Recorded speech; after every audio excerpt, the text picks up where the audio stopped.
Prison chaplaincy is all about pastoral care, so not necessarily trying to convert anybody to any religion, but just being available to people who would like to speak to someone who's not part of the prison system, and being attentive to them in whatever circumstances that they'd like to share. As chaplains, we're the custodians of hope. So we bring in hope that there is another way.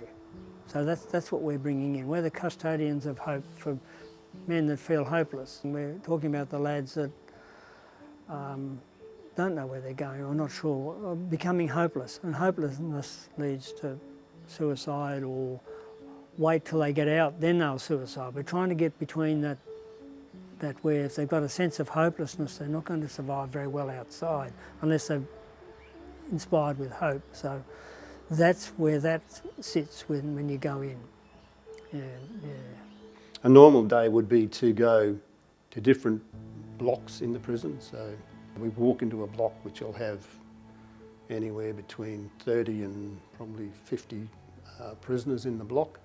Within the block they have tables and chairs, metal ones that are bolted down, can't move, and the guys sit around those tables and chairs, and their cells are built around that common area. So we go into that common area and we just walk around, say hello to guys, and I try and seek out, I guess, guys who are perhaps on their own, who want to chat, or some of them will come up to you and say, I'd like to talk to you.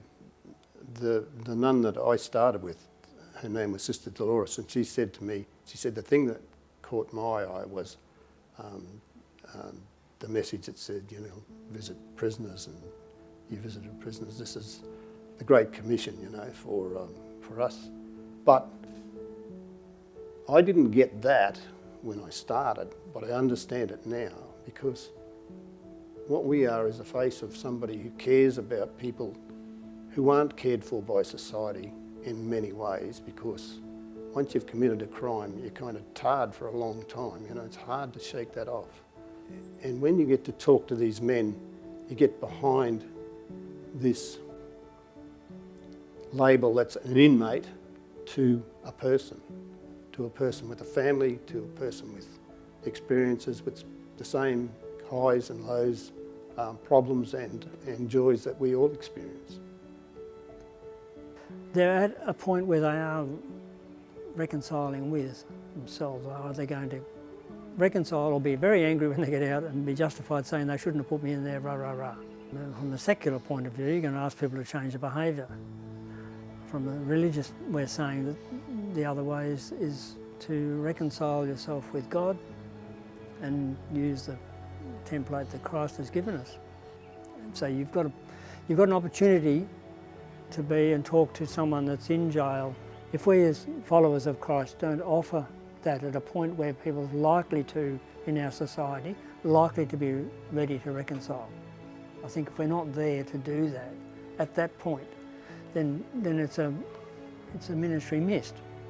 I think to be available to somebody who feels vulnerable at a moment in their life, and that they have someone who will be trustworthy, that will be available to them, I guess, in a way that they feel safe.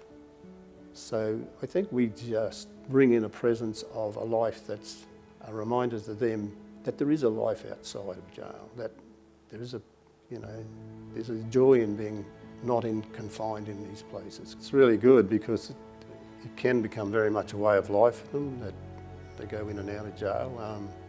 I've seen hardened drug addicts, alpha males in a block who've turned around, turned their life to Christ, really.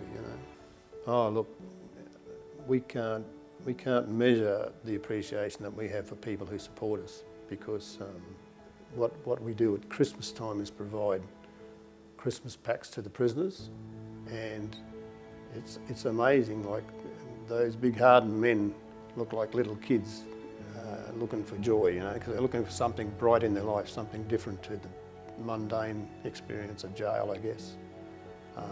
So those people who donate to that, it's really, you can't measure what you do, and we always remind them that people have contributed. So that's they know that people care about them, I guess. They're not forgotten.